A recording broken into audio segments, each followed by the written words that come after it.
things to look out for in the companies that you're investing in. So who in the room is an investor?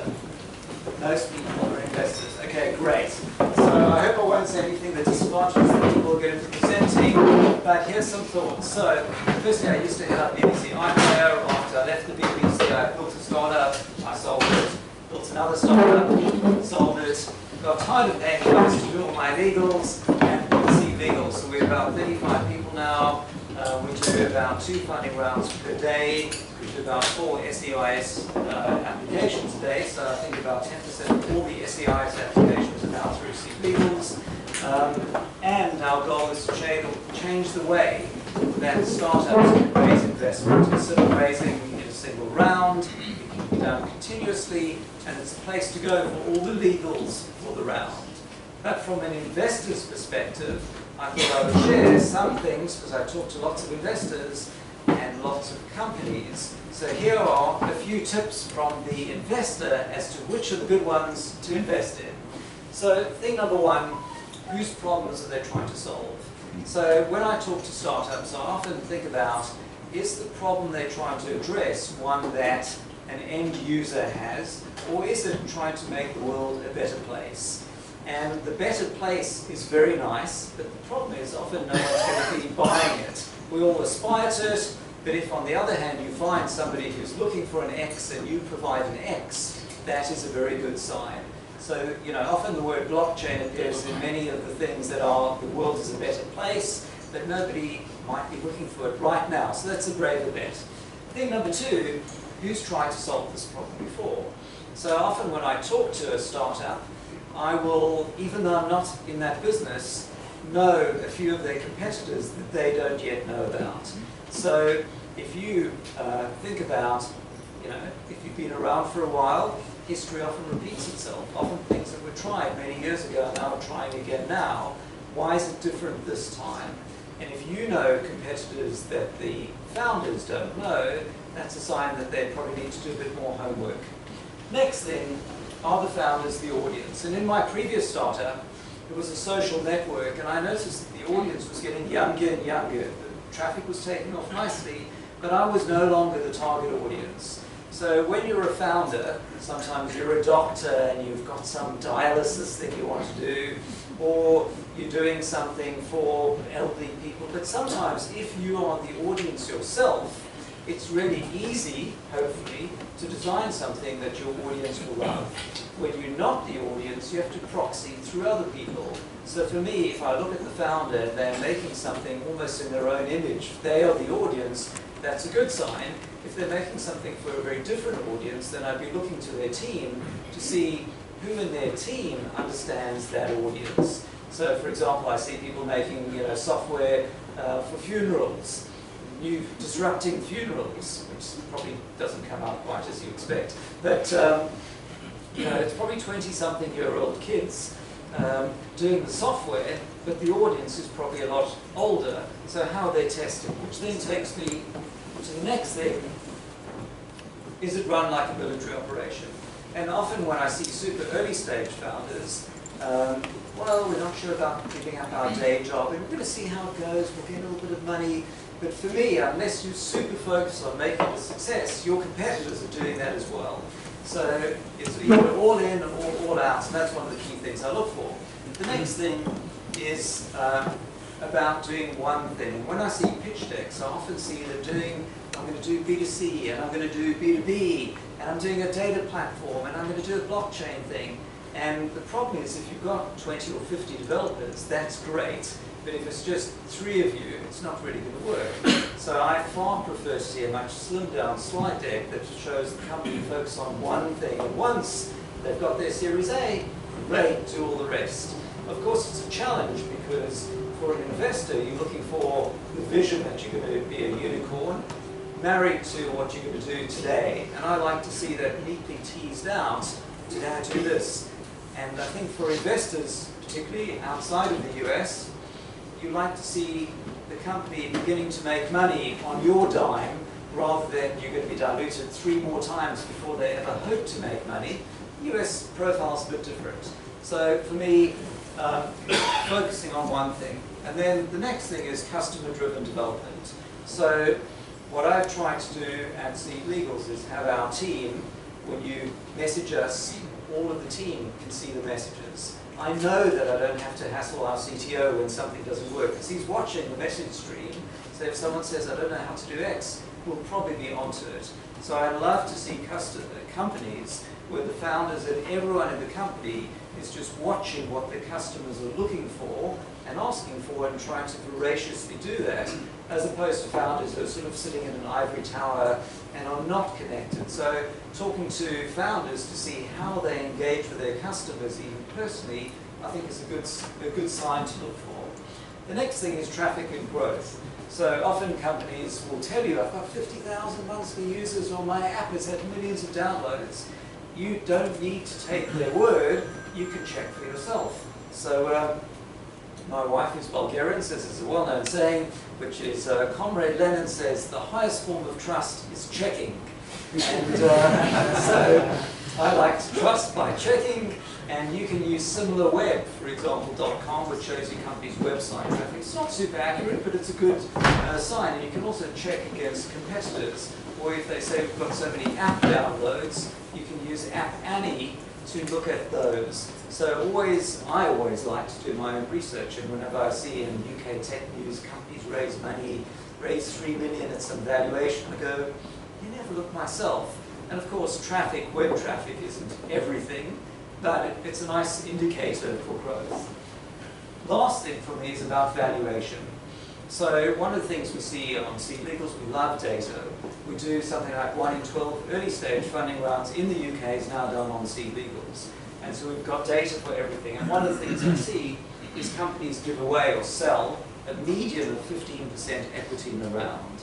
So if an investor is asking for 25 or 30 or 40% equity, that's a red flag. And ditto, if a company's giving away small amounts, that might be that the valuation is too high, or they're not raising everything that they might. They're leaving money on the table, in a sense. So, almost facetiously, I see valuations sort of like this, which is two people get together, have an idea, valuation is 300,000. You've built a prototype of 500. You've launched it at 700,000. You've got some users, £1 million. You've got revenue, £2 million. And so what a startup will do is the cycle, all ideas are different, but the cycle is often quite self-similar, which is raise £50,000 from friends and family, then maybe an SEIS £150,000 round to get to launch and beyond.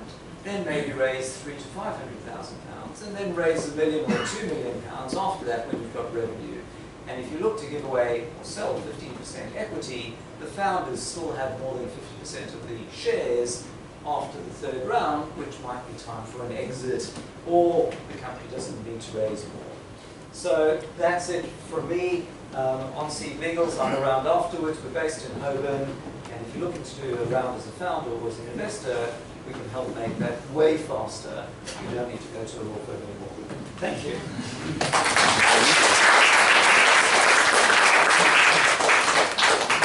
Thank you very much. We're going to have a few slides up later on about the events we're doing for free capital workshops for companies raising money with Anthony from Seed Legals and also our pitch events. But in the meantime, Mona from Alchemy Technology, who's going to talk to you for a little bit of time.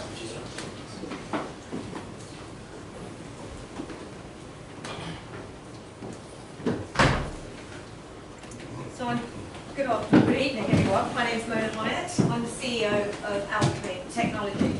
I'm going to begin by slightly contradicting Anthony by saying that my first comment of this evening is that we do actually want to make the world a better place. So sorry about that, Anthony, but I'm going to start with a very clear fact. If we were more accountable for our health and well-being, the current financial spend that globally we spend against healthcare would go a lot further. That is a fact. So, we're going to be showing you a concept tonight, which we hope is going to be a paradigm shift. Just very briefly on who we are. So we are a series of experts in healthcare technology and the commercial industry who are very passionate about empowering citizens to take control of their own well-being. Very briefly about myself, I've got a background of working in the healthcare industry for the last 25 years. I'm very proud to say that stood here tonight, I have just been awarded the Top Global Healthcare Leaders Award 2019. So I'm very proud of that, and that's based on the concept that we are showing you this evening. Our aim really is to transform efficiency and quality of our local healthcare systems. At the moment, there is an awful lot of waste in both the NHS and private healthcare globally. And I'll show you some stats in just a moment. The reality is, we have a lack of transparency, we have a lack of security, and actually, speaking for the UK healthcare industry, we certainly don't have any data in real time. What does that mean? That means that funders can't make smart decisions about where they're investing their money at the moment. And we recognise this as a serious problem. So our solution, it's a digital healthcare solution. Our ambition is to issue digital tokens to people within a certain area where they'll be able to access health and welfare services within the confines of an ecosystem. And I'm now about to tell you a little bit more about that. But first off, the problem. Global healthcare spend by 2020 will be 8.7 billion. That is a phenomenal figure for anyone listening in this room today. Just without going through the whole slide, but if we look at the UK, for example, diabetes is out of control. We have 160 amputations per week in the UK. That is a significant figure. In healthcare, we talk about the big five. The big five is respiratory diseases, heart disease, obesity, cancer, and diabetes. And those are the ones that don't just affect the UK, but it affects the whole globe. Those are the ones that global healthcare leaders are very, very concerned about. The model that we're presenting tonight, the platform, has been very much endorsed by the World Health Organization, that says that we're now in an era where citizen participation and empowerment is the key strategy to reducing dependency on healthcare professionals. We want to reduce the number of people accessing hospital treatment. We want to reduce the number of admissions. We have tried and tested big, large-scale transformation changes in healthcare in the NHS. And actually, with the best will in the world, we failed, because all that's done is raise demand management, and if anything, has created double running. We've tried it, it's not working. So we've got an increased aged population, we're living longer, we're trying to do the same things over and over again, and the funding is going further down. Okay, so what do we have? We have a platform to distribute digital tokens to citizens to spend on well-being, health and well-being products and services, focusing on disease prevention. So, for example, I may go to Weight Watchers, or I may go to a particular class. The more I use those classes, the more I spend my tokens, I will then be incentivized. So maybe I've spent my tokens for 1 month, the following months I'll then get my classes for free. It's going to be, this is via a distributed ledger technology that allows us to maintain a transparent and immutable register of token transactions. So that means for the first time funders will be able to go into their portal, see what their patients are spending their tokens on, and actually how patients are voting with their feet. That immediately empowers me as a funder to be able to say, well, let's decommission some of these services, because there's no point in spending money on that anymore. Let's invest some more in those. Smart contracts. So I may be diabetic, and it would be great if I'm incentivized to use X class, but my funders may then exercise some control, or rules if you like, to ensure that I'm not then spending my money on going to McDonald's and investing in junk food. The data is gathered to provide intelligence on how system choices and behaviours influence their health and well-being outcomes. We've had a lot of input from behavioural scientists to look at how different cohorts of patients are motivated and the ways in which they're motivated to use our product. And finally, via our mobile app, as is happening in other areas of the world, our app knows no bounds. We'll be able to check our diabetes levels, our blood pressure, so on and so forth. There's an incredible amount of things that can be done with our smart and Android devices. So very briefly, the model is, we would go to our GP once a year, we would be assessed, we would then be allocated X number of tokens that will then be uploaded onto our device. The patient can then access their own individualised token wallet and spend their tokens accordingly. If, of course, you have an in-year exacerbation in your health, it goes without saying that you would then get a top-up in accordance with whatever exacerbation that is. The app will be used to monitor tokens. As I said earlier, the funders will be able to access this information via the portal. Each area would create their own set of smart contracts or rules. And how does the distributor then get their money cleared? It would go through a clearing system where the tokens are then reverting back to money, fiat money. Throughout this process, the funders will be able to monitor everything. There'll be able to be clinical reviews as to how patients are doing incredibly well. And then the cycle will start again, year on year. It will reduce the number of GP appointments, reduce presentations for outpatients, for hospitals, etc., etc. Okay, so we're at the beginning of our journey. As Anthony was saying earlier, we're certainly at the point where we've had friends and family investment to date. We're looking to raise £800,000 in the first instance in exchange for up to 20% of shares. Our financial projections break even as early as 2021. We certainly have 2 pilot sites at the moment, one in London, one out of London. We're very pleased to say we have a lot of naysayers that said, you'll never crack the NHS. Coming from inside the NHS, thankfully we have. It's a good return for investors, that's what I'm going to say at this point. Okay, I'm just ending really with Susan, who is a real patient. Obviously I've changed her name. And she said, I'm overweight and have severe spinal problems. Despite my best efforts, I failed miserably, however hard I tried to lose weight. My GP practice gave me 3 months at Sliving World and I've lost 1 stone. They've given me another month's access because I did so well and met my goal. I feel so proud of myself. I've not felt this before.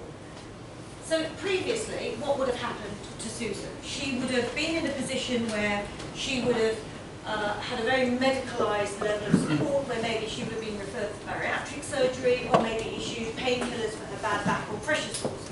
Now she's able to take accountability, and actually there's that prevention of accessing hospital treatment.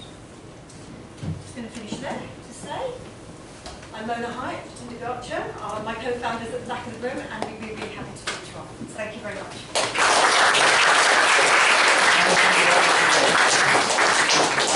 I'd just like to say that we obviously encourage, the whole point and purpose of the event is to meet people beforehand, have them talk to you, and then talk to them afterwards and ongoing. Right? So that's what we're all about, same with Anthony and everybody else who's going to present. Next up, we've got Jeremy from Nutrigenetics.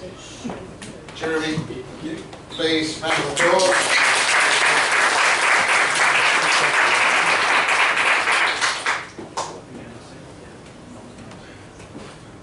I'll try and present it right, the presentation.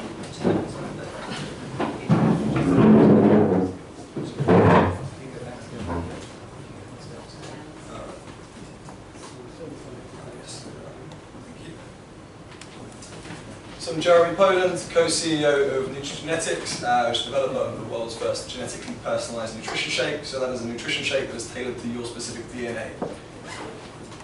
So the problem that we're looking to address, actually, millions of people worldwide are not hitting their personal nutrition targets. That's because we all have very different targets because we are genetically unique. Official nutrition guidance is actually based on population averages. Therefore, those individuals looking to hit their targets are using inaccurate measures. So what the solution is, that what we're developing is the most convenient way to optimize daily nutrition. And that simply is, we send customers a DNA test kit through the post, simple mouth swab. We get the results from our DNA testing company partner.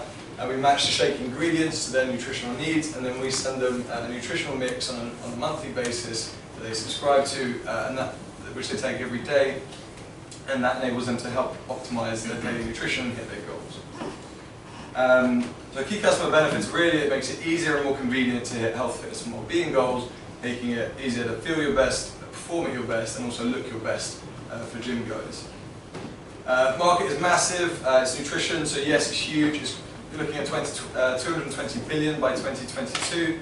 Personalization is going to be the next big thing. It's going to be massive. The core team, we've all got huge experience, a huge relevant experience, most importantly.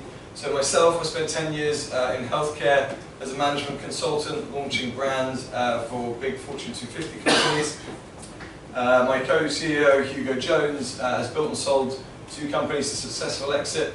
Our chairman, Alex Blythe, has built and sold 2 out of 3 companies to successful exit and is a biologist. And Olga is a registered nutritional therapist and is all things nutrigenetics, which is a scientific field where nutrition meets genetics. In addition to the core team, we have a scientific advisory board. I won't go through all of the advisors, but these guys are at the cutting edge of the science and will be helping us to refine our algorithms and develop new products as we move forward, staying at the forefront of innovation for a product like this. It's a scalable, subscription-based business model. We have an expert partner, which is a DNA testing company, and we have a supplement manufacturer, and we have a packaging and distribution supplier. They're all set up to scale rapidly, enabling us to do so. Customers subscribe on a monthly basis, as I mentioned. First month is £199, and that includes a month of product as well as a DNA test kit and the analysis. And on an ongoing basis, it's £100 a month, which basically works out to about £1.60 for a shake, which is the equivalent of which you can take a couple of times a day, which is replacing a meal, is actually very comparable in terms of cost to other nutrition companies on the market.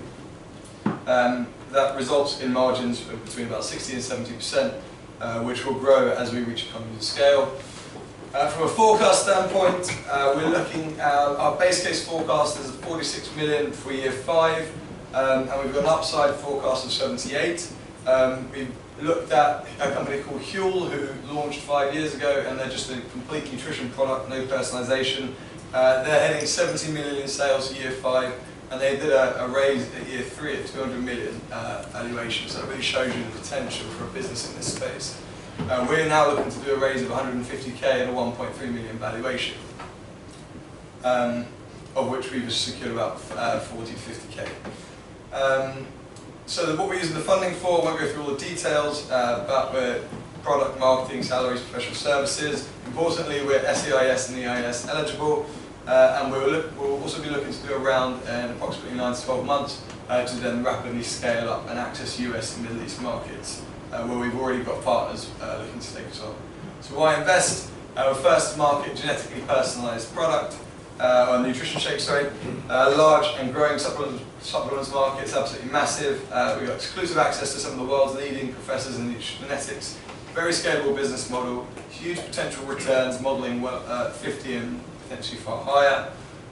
SEIS and EIS, we've got very good customer feedback from our test group of 100 customers, over about 10,000 meals, which was overwhelmingly positive, and we're ready to launch right now once we complete the round. Thank you very much.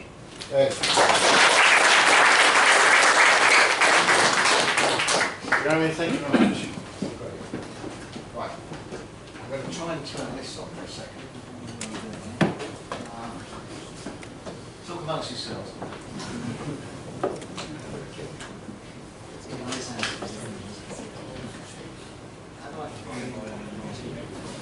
I'm looking for my USB.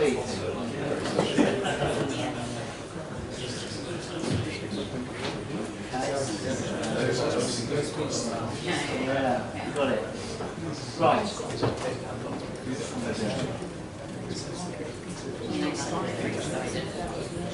I've got him on.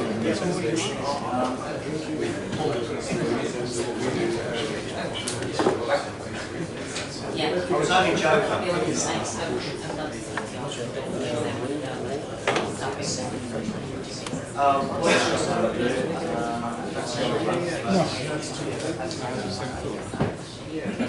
I've just lost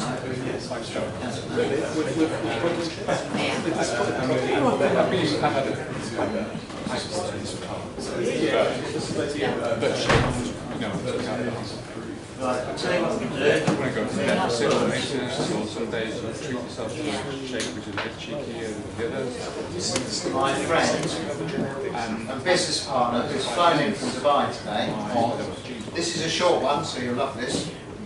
Do you want the video on first, or do you want the introduction? The introduction and then I'll do.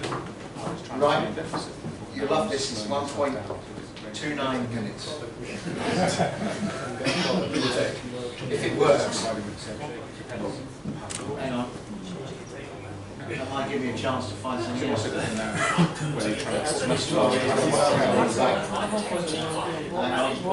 Exponential asset management, an FSC regulated fund. Wait. Do I have to do it all? No, it's not your fault. Hopefully it works. Welcome to the end.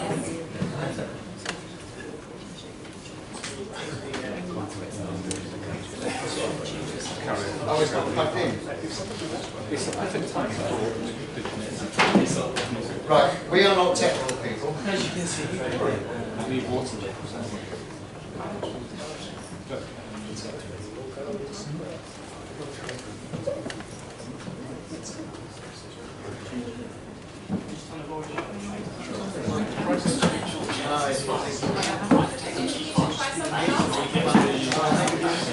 An FSC-regulated fund and asset management company.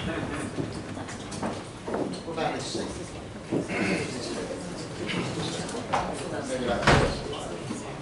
Hang on.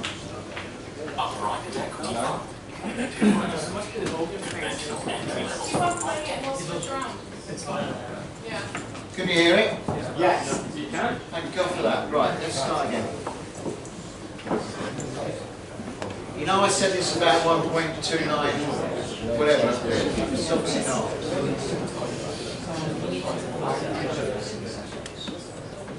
Listing on the stock exchange. Yeah, let's start again.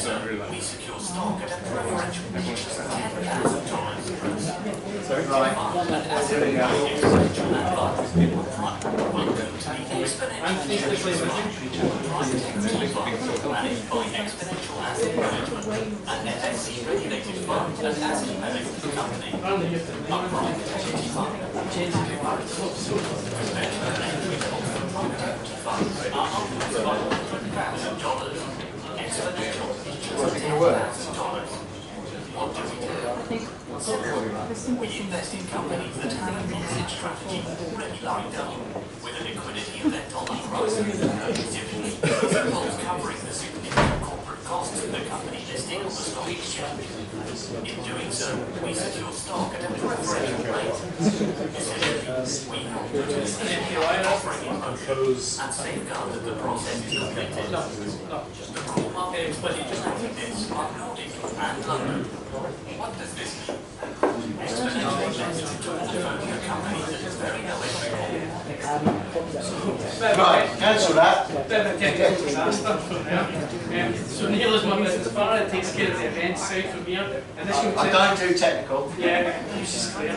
Additional to Exponential events, we have an asset management company and a private equity fund based out of Mauritius. The fund's focus is to invest in early stage companies and take them public.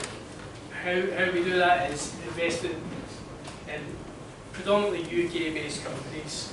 Then we look to do an IPO on the next exchange on the Nordic markets in Sweden. So we've partnered up with the event company and with guys like Anthony here to try and create what we've done with the events for you guys here is to create opportunities for syndicated finance to come into not only the fund but also the individual companies from there. So the video is very much self-explanatory. What we'll do is we'll send the video out to everyone, but anyone who does want to come and have a chat, as I say, we're open for capital raising into the fund just now. We'll also happy to talk to you guys who are looking to raise money into your own companies from there, and we will take it onwards from there. I'll leave you to mess around with your technical abilities, and I'll show off. I'm going to cover this one very quickly before we go on to our next guys. I'm Neil Davis. That's my details. We set up free workshops for companies looking to raise capital in conjunction with Sid Legals and Anthony Rose here. We then bring them to events like this where they can pitch to investors with a view of raising money. We also network them. You know, we're not an events company, we're basically a capital raising company. Yeah, that's our model.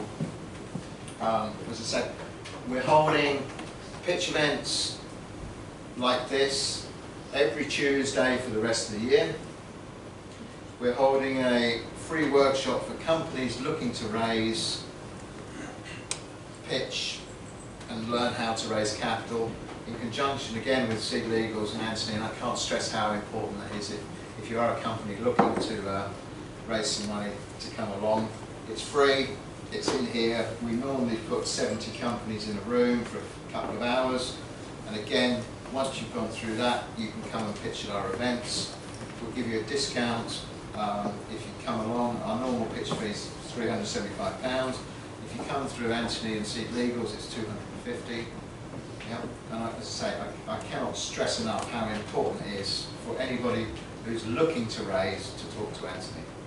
Yeah. Having said that, I'm not a technical guy, he is, so I'm going to close this down for a second and invite, who have I got? Again, get my phone up now. Praise God. James, where are you? He's over there. Sorry to drag you out in the back. After James, we're going to do Thomas, wherever you are. There. Okay. So then we're going to do Reza, and we're going to finish off with Sylvia at the back. Right.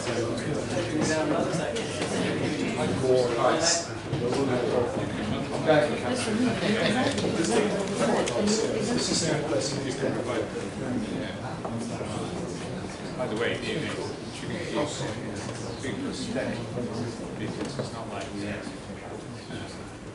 credit check. It's for me.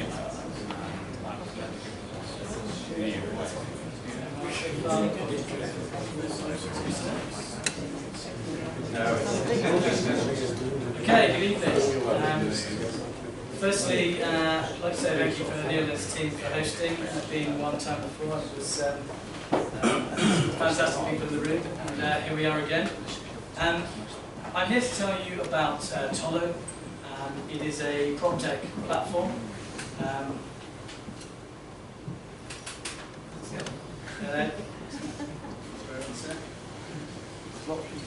Locked up for some reason. Okay, I'm the founder and CEO. I built a business with a Latvian chap. He's a former Moscow city trader and resident banking expert. I am a 16 years RACS qualified surveyor. We've married our fintech and proptech experience, and basically we leveraged it into the UK property market. We are a, you couldn't write it? Turn your phone off. Now we're off.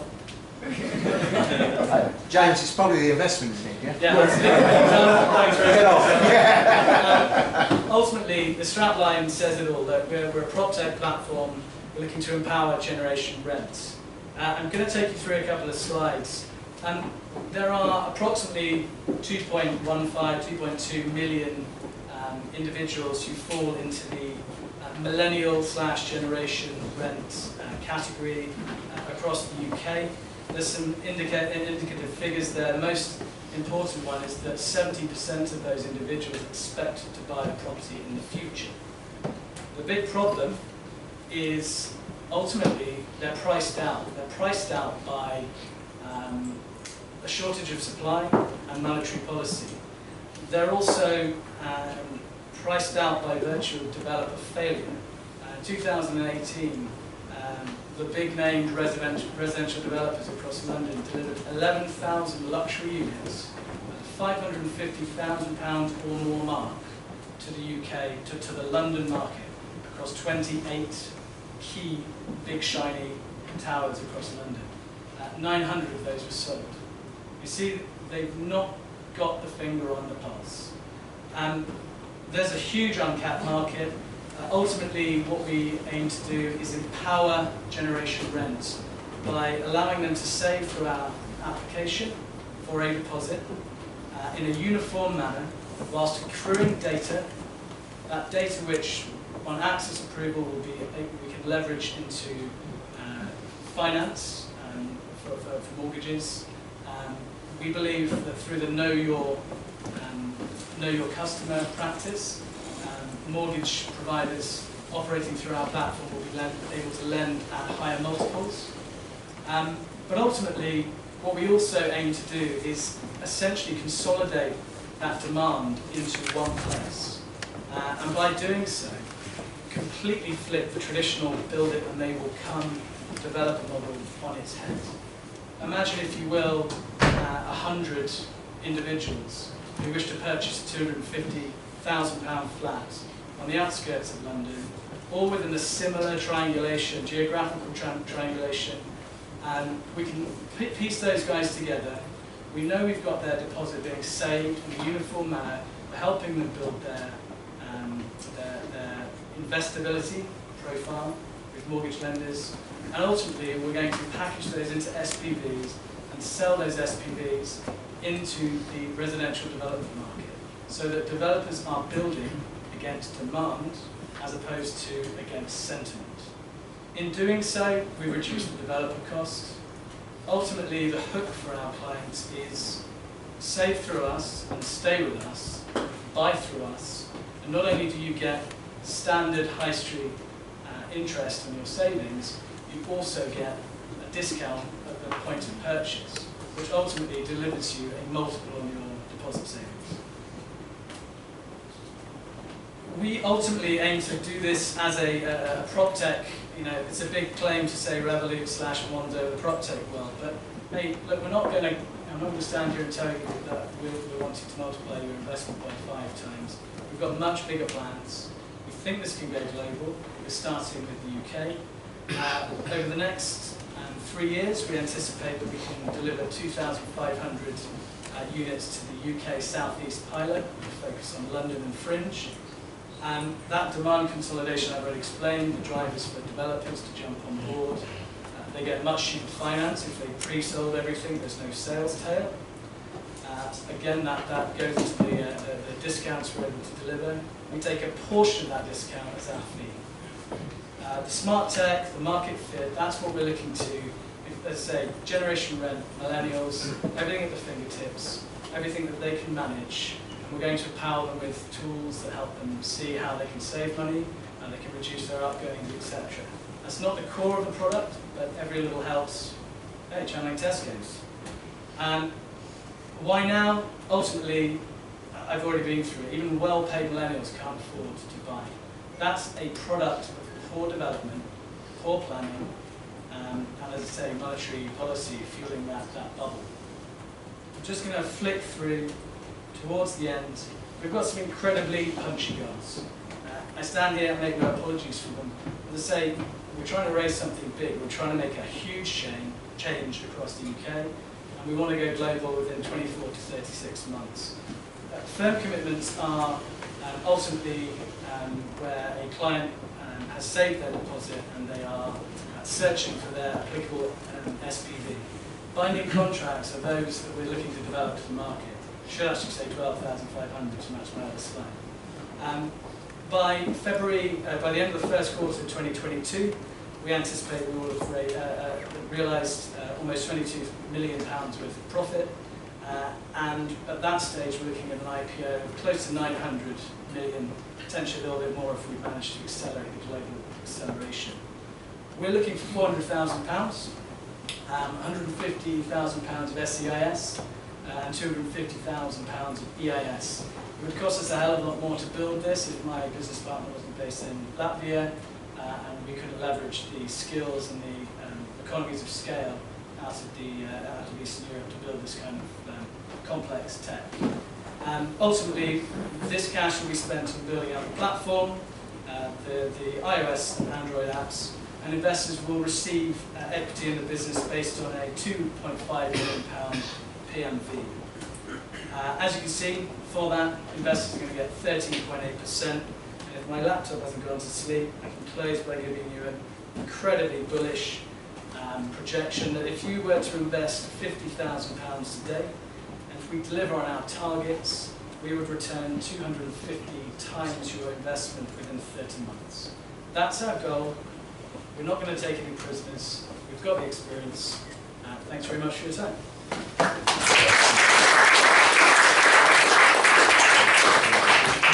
James, thanks very much indeed. Again, grab him downstairs. Interrupt me for a go. I'm chatting. Yeah. Right, ladies and gentlemen, we've got Thomas and Lou from the Mental Health. Round of applause, please. Go and ask me. All right.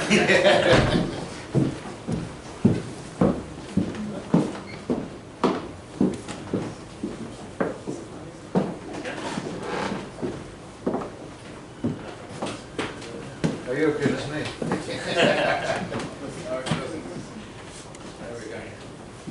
Okay, so my name's Lou, my partner Tom.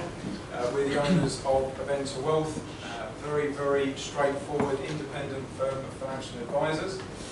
So we're primarily based in Essex, but we are actually nationwide advisors throughout the country, advising on fairly standard services, pensions, investments, protection, mortgages, and estate planning, and so on. We've just completed our second acquisition firm of retiring IFA. So a huge hole in our industry, with advisors generally aged between 50 and 60 looking at a way out of the market, and there are very, very few companies of our size and of our age, personally, looking to acquire these companies with their client base. So with regards to our history individually, so Tom has about 13 years experience, myself 15. Tom is very much from a technical power planning background, myself from banking and management, sales and so on. The problem alluded to at the beginning is that we have an issue in the industry where basically advisors are getting much older. Our regulation changed a few years ago as well, but we had to update our qualifications. Many didn't, many just left. Those left behind passed on a lot of their companies to those that did qualify, but they still own the firms and they're looking for a way out. The problem with the industry is that the alternatives are very, very big, bland firms. Firms such as AFH, Fairstone, St James's Place.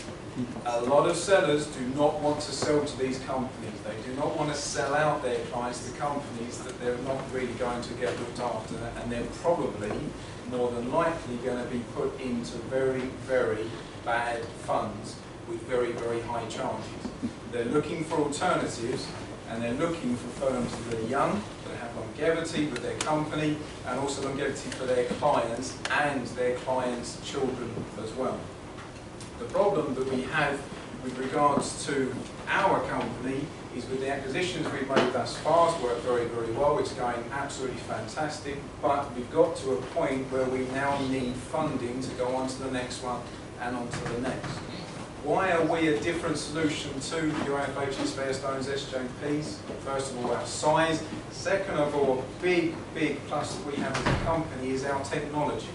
All of our technology is self-designed and made. Our back office systems, our client portals, all our processes. We are also a 100% digital, paperless company, which, if any of you have financial advisors, I'm sure you're inundated with paperwork from your providers, from the financial advisors themselves, from insurance companies. Our clients do not get that because they are digital. Again, it's completely paperless. The process is 100% paperless. The growth potential. We already alluded to and mentioned financial advising industry aren't getting any younger by any stretch of imagination. The industry predicts that 30% of advice firm owners will look to sell in the next 5 years. So it's a huge opportunity.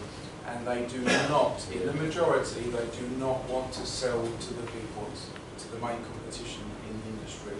Wealth is being passed from baby boomers to their children who demand a more modern service. That, in line with our technology, we're also looking to develop robo-advice arm, also a self-designed banking arm as well. Because of the technology that we've worked very, very hard on, the actual opportunities are practically limitless for us in our industry. Funding required. Because we can talk about the numbers more specifically and in more detail individually, but to give an idea of how the market works, it's generally 3 to 4 times the recurring income of the business. That comes from their client bank. So a general IFA will have 50 to 100 million under management. Recurring income generally of 0.5 to 1% of that recurring income. We're paying them 3 to 4 times that value as the purchase price. Most is over a 50, 20, 20, 25, 25 payment structure, or 40, 20, 20, 20. It's the 40 and the 50 that we're struggling with. The rest we can pay for recurring income. That's solved, that's not a problem. It's the bulk payments at the beginning that we're struggling with. So, as an example, we've got at the bottom there, £1 million purchase price, recurring income 285,000, and new business of 100,000. We don't pay for any new business, we only will pay for the recurring. Scope to reduce costs of running the firm dramatically by using our technology. We can't emphasise that enough. Most firms still have all of their client files, all their paperwork, in whacking great big grey containers in the office that's taking up goodness knows how much space.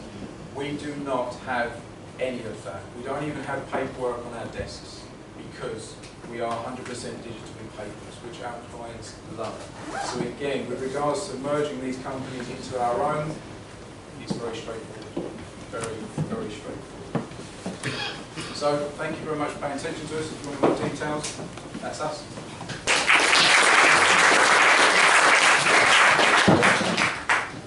Folks, thanks very much indeed. Again, the same model, downstairs or upstairs, have a chat, find out more. Right, I'm going to put Ben Carew on from We Coffee. Ben and I spoke last week, we've been having various conversations ongoing, and very exciting, so please welcome Ben.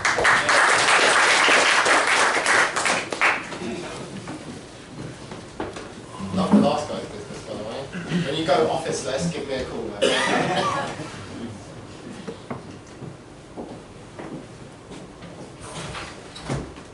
Cool. So I'm Ben. I'm from We Coffee. 3 things I really want you to know about my business. Well, one is we are the only people who are out there today who are monetizing free and paid workspaces. There are people who offer free workspace. They make no money from it because they didn't have a very good business model. We are revenue generating with absolutely no debt as a business. We've done no fundraising. We've been running for about a year. You can go to my website if you get bored of me talking and check wecoffee.io and see what we built. What do we want to do? We want to provide the world's most flexible workspace solution. Currently, we all know about WeWorks. They're in central locations. They're in central business districts. You want to go from one to another, they're going to charge you £40 on top of what you're already paying, which is basically 1 month's rent for half a square metre that isn't even yours because you've got to move to a different space every day. And the problems we're trying to solve for people, well, work life is really expensive. People hate commuting, so we want a flexible network of distributed spaces. And for people who do work remotely, if you're working from home, it can be pretty lonely and probably not what you were expecting from freelancing, being an entrepreneur, or working remotely. On the other side, because we are a marketplace, we have venues. There are venues all over the space, and they are empty or underutilized. So guess what we do as a solution? We put the two together. So we take spaces, we put discounts and offers available within those spaces. That could be a meeting room. It could be a free workspace with discounts on food and drink and free coffees. It could be a paid co-working venue. And we provide access to users to an online and physical community, so you can come chat to other people, whether it's putting investors in touch with with entrepreneurs and startups, for freelancers who can come and chat and meet. People can talk about where they're working from. You will be able to see in the future where people are working from and go and work from those spaces. So for anyone of the sort of digital businesses that people have invested in here, who've been hustling from cafes and things, they're probably working from one of ours and chatting to our network of sort of developers, financial advisors, pitch deck advice, all for free within our spaces. Why do we care about the market? Well, there's 1.5 billion people today working in the service sector, generally in office jobs. If they were only spending £2 a day, and probably people in this room say they're spending anywhere from £5 to £20 a day, that's a $660 billion industry. Why do we pick £2 a day? Well, people in India probably are not spending quite as much as people in the UK. So what's the service today? If you go to the website, all this stuff is in grey. So it geolocates you, it shows you spaces near you, you can read reviews, you can go and book in, and you can access our partner offers and our discounts. We host a bunch of events like co-working events, educational events around raising investment, how to do your pitch, how to speak, video marketing strategy, etc. We will launch to see where other people are working from. So if you've ever used Snapchat, which looking at the audience age demographic, maybe not, but if you have, there's Snapchat Maps and you can see where your friends are, imagine that kind of thing. Profiles from LinkedIn being pulled in so I can search where a developer's working from. I'm going to go to that cafe where there's 4 or 5 React Native developers so I can get free advice and not pay someone £50,000 to build my tech, which I would never advise for any startup. And probably Anthony should add to his deck of things to stay away from. We're also going to add grab and go. So that means if you are based in an office and you are not a remote worker, you can show your membership card in any of our venues and access all of our discounts on food, drink, coffees, after-work drinks, all of this stuff, making work life more affordable. So we currently have a free tier. We are paid £1 a booking in a free workspace, or 10% of a package of anything else. A co-working package for a month like £350, so 10% is something like this. 10% of a meeting room, 10% of your upgrade in a free workspace on free tea and coffee. What we are going to do is we are going to strip out those discounts for our free users today. They will still be able to book in our spaces, access our online community. They can come to our events and pay to come to our events, but not access our discounts. For £5 a month, we will launch a premium tier. This will be to remote workers, people who are in the office, who are walking out and grabbing a coffee. They will get 25 to 50% off in all of our venues. You will also be able to hide yourself if you don't want to be seen on my Snapchat map as an investor and be accosted by every single startup who is in a 5-mile radius of you. What is our competitive advantage? Well, today we actually have now over 70 spaces in the market. We're way cheaper than anybody else at £5 a month with way bigger discounts. These guys had £800,000 investment. They barely give you 10% off. It's £20 a month and they've only got 70 venues. As of today, I have 79 venues and we outbook them at like 10 to 1 or something, and the next competitor we outbook at like 25 to 1 or something. So we spent £5 plus a load of sweat equity because I was tech director somewhere and blah blah blah. They spent like £800,000 and we are killing them. That's what happens when you know your market, as Anthony said. An investment banker, probably not the best person to start up remote working. A remote worker probably was. So what's our target? We want to get to 500,000 people. That is 10% of people in London who are roughly in office jobs and remote working today. If they pay £5 a month, that is a £25 million annual run rate. There's loads of other ways we can make money. We could charge venues premium subscriptions. We will still charge bits for venues who don't give us the massive discounts. We're going to stick events in there. We can do featured listings. We can do partnership lead gen. Anthony is a partner on our website. He does not pay me today for any lead I generate because he is a much bigger company and probably the other way around. However, one day we will be bigger and I will send them to him and I will charge him. Have we got traction in the market? Yes, we do. For less than £5,000, we have over 1,000 users, 74 plus venues. I think it's 79 today. We're working, it doesn't say it on there, it's on the next slide, we're working with Young's Brewery, they've given us a load of venues, we're talking to Fuller's now, we're working with Giraffe, so we've got big chains coming on board with the platform. Where do we want to get to? We want to get to 10,000 users, 50% paying £5 a month. That will cost us around £55,000 in marketing. We know our cost of customer acquisition because we're live and running today. We want to launch a mobile app. It's all built by me at the moment, so I am a techie person, I guess. But we want to build native applications so people can download them. It makes sense, and we can do push notifications, things like this. We want to get to 1,000 listings, and that will give us a £300,000 annual run rate. As I said, our biggest competitor raised £800,000. There are about 500 users. We have ambitions of being someone like WeWork meets Groupon. WeWork's 42 billion valuation with a big IPO coming down the chain. What's our roadmap? This is what we've done today. We're actually at 1,000, so we've hit our Q3 targets already. We're raising now, we're almost at 100 listings. We want to get to 10,000 users, 1,000 listings, 1.5 million is the second round, and then we just push on to the 500,000 users. We can easily push out of London. It's like an Airbnb for workspace. So.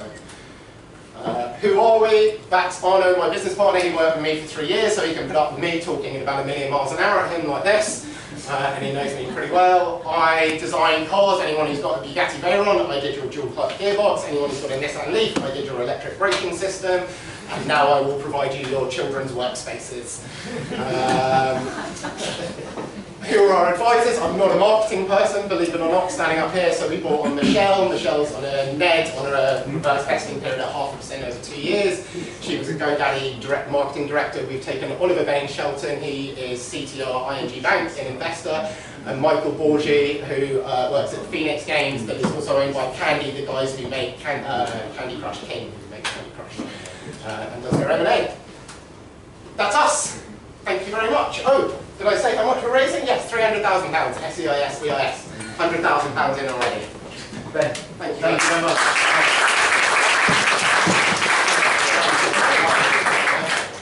Ladies and gentlemen, you've got to speak to this guy.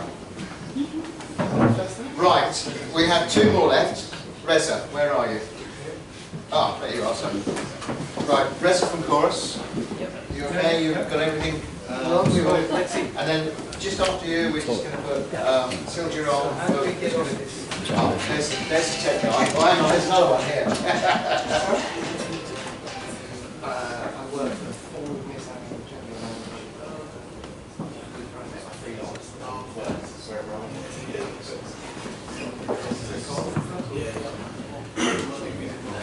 Oh, cool, what are you studying?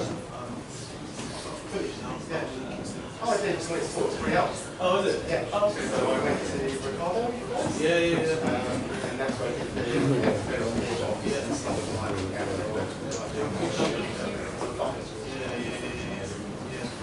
What are you doing now? Engineering. It's okay.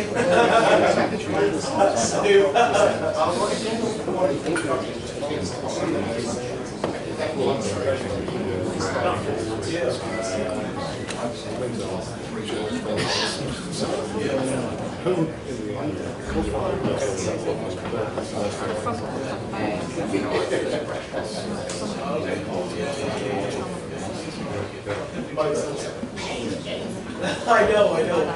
What do you think of the movie? Oh, yeah.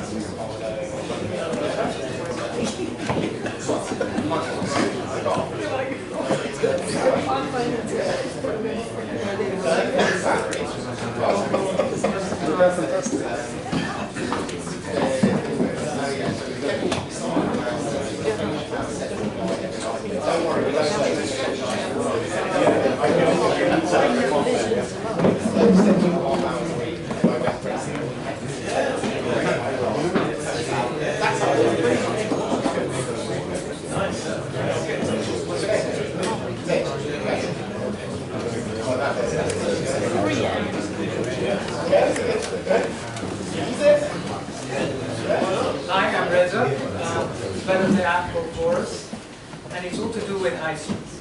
Our high streets dying, and the fact is no. Only 20% of retail is actually online. The rest is still happening on the high street. But the high streets need to adapt to the digital age. So Chorus basically tries to re-engage the high street and bring the buzz back to it. So what we're trying to do, we're trying to revitalize communities and connect them to their high streets. So what does Chorus do for the individuals? It allows them to find offers, discover little gems, and actually interact with each other. We say Chorus is the go-to app for discovering what's happening in the neighborhood. And for local businesses, it allows them, local businesses to digitally make people aware of what they're offering.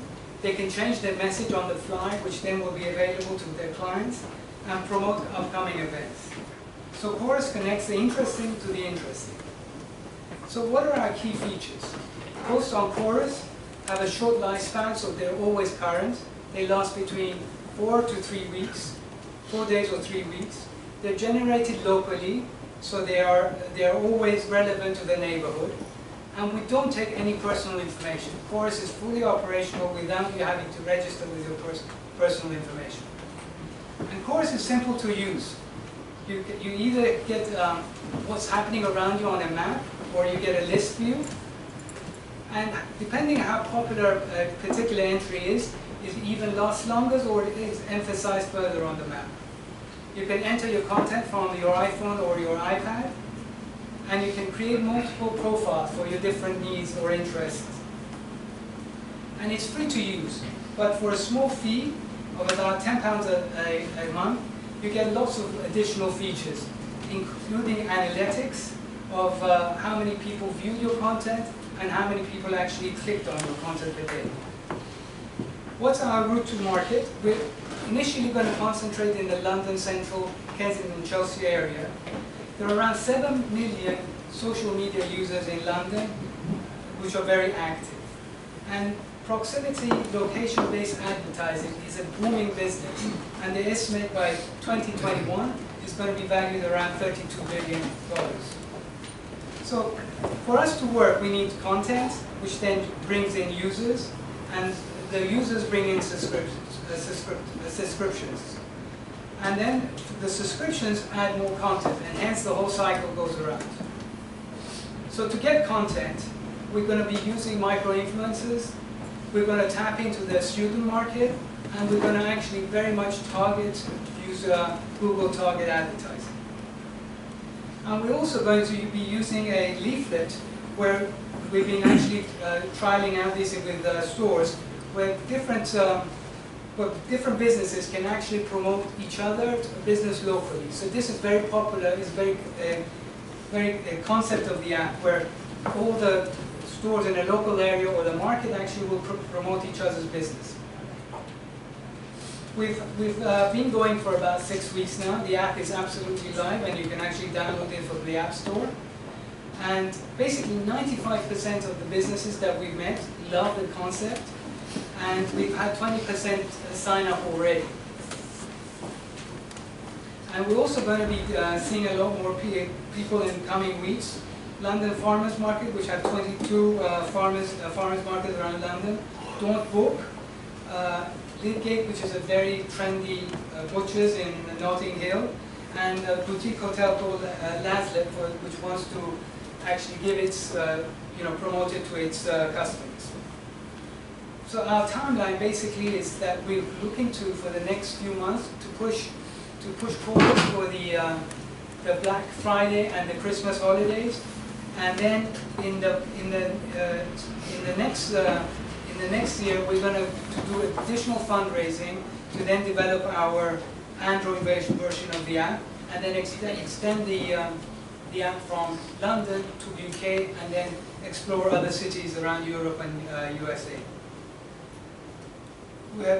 By the end of next year, we envisage that we'll have around about 225,000 users, which will generate around £350,000 of revenue per year from subscribers. We're looking for around 150,000 right now, and then in the next 6 months for an additional million to actually push and to get our Android app out and actually push to other markets around the world. And the team is myself, which is the main developer, and my wife here, who's actually owned a retail store for 20 years.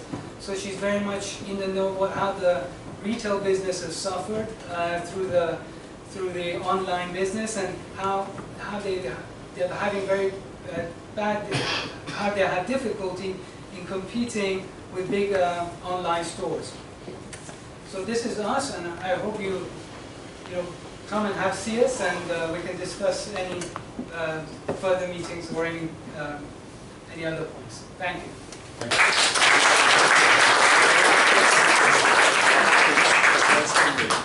Reza, thank you very much.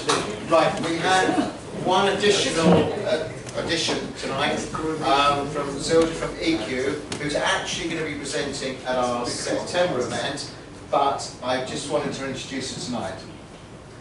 Please, now, can we get this video back? Hi, we have an issue with maybe not being able to see the video. If not, then I'll just kind of give a little blurb, and then, hope I don't forget the most important parts. Yeah, you can see it exactly, but here is the question.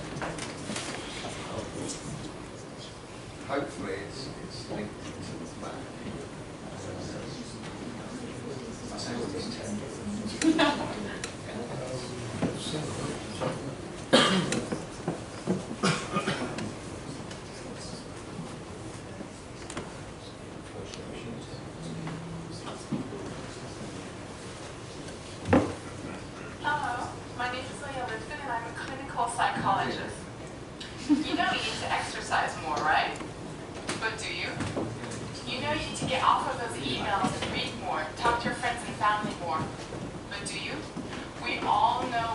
practice more self-care, but we don't. Because it's hard, because it's work, we just can't find the time. Not practicing self-care and not sticking to therapy can be lethal for the 1 in 4 struggling with mental illness at any given time. And there are not enough psychologists to go around. Existing apps are trying to tackle the problem, but they're failing because they aren't sticky. Without the connection to a therapist, people just aren't motivated to use them. As a psychologist, I know how to get people to do the things they need to do to get better and to stay healthy. The problem is I can't see more than one person at a time. I'm not scalable. You know what is scalable? EQ, the emotional fitness game. With my team of psychologists and game developers, we have wrapped evidence-based therapy into a game. And by making self-help fun, we have cracked how to motivate young adults into doing what is most important to them. Building resilience, staying mentally healthy, and having really good relationships. And if you make information fun, you also make it easier to learn. 82% of our players implement the skills they learn in our game within the following week. We're also backed by science. We recently conducted a 5-week trial with Inmarsat and could find that our players significantly built their resilience and lowered their depression and anxiety levels as measured with clinical psychometric tests. And that is leading us to conduct the biggest clinical trial in the history of the UK with 45,000 students at UCL. Thank you. 2/3 of who are already worried about their mental health. There is a $2.4 billion behavioral health software market out there with EQ's name on it, and no one in this space is making mental health fun. Our users spend 5 times longer on the game each session. Our traction is 3 times bigger, and 95% of our day 1 users are still with us at day 30. And they're asking for more gameplay than our existing 5-week course, and I'm here to give them what they need by moving into a subscription model, where 1 year of EQ is going to cost the same as 1 session with a psychiatrist or a life coach. The response to EQ has been overwhelmingly positive. We are the only game being accepted into the NHS App Store. We have partnered with all the major charities in the US, in the UK, and here in Germany. And we are onboarding with insurance companies like Gamma Ersatzkasse and United Health Group. From there, we'll be moving towards an FDA approval to become a digital intervention with absolutely no side effects. From there, getting on the phone of 600 million adults is only a question of scale. Imagine the next generation going on adventurous quests for their mental well-being on the tube or on their commute instead of popping bubbles. Every single one of us has to help fight the mental health crisis. So if you want to be part of the solution, please come speak to me at the stand. Thank you very much. Yeah, sorry, usually I would, actually do this and actually hold it, but this was quite last minute, so... I apologise for the sound, the concept's there. Yeah. We'll get it right next month. And we just finished our clinical trials, so we're evidence-based now. We have 35,000 users, and we're signed up with trials with AXA, with Co-op, and with Health United. So the big trials coming up. Okay, thank you very much. Right, folks, thanks very much.